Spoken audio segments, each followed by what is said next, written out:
On va pouvoir faire interagir nos avatars, enfin en tout cas animer nos avatars, notamment les faire danser par exemple, les faire taper dans les mains, etc. pour un petit peu, je dirais, apporter de l'aspect socio-affectif, comme on dit dans nos échanges.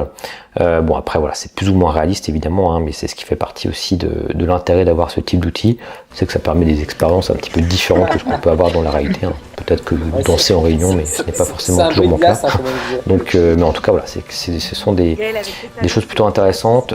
En termes d'animation, on va quand même avoir plusieurs états comme ça qui vont pouvoir refléter un petit peu ce qu'on veut montrer aux autres.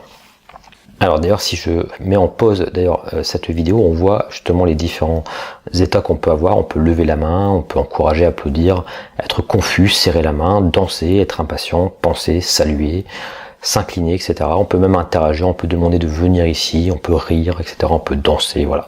C'est voilà, des choses qui sont proposées par défaut, je dirais, dans Virbela.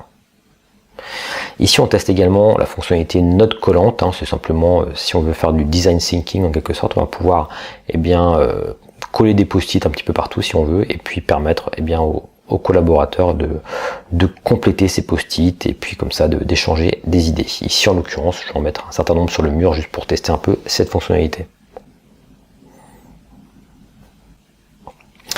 Là, donc, je vais repasser maintenant en mode réunion, parce qu'on va vraiment commencer pour le coup une vraie réunion.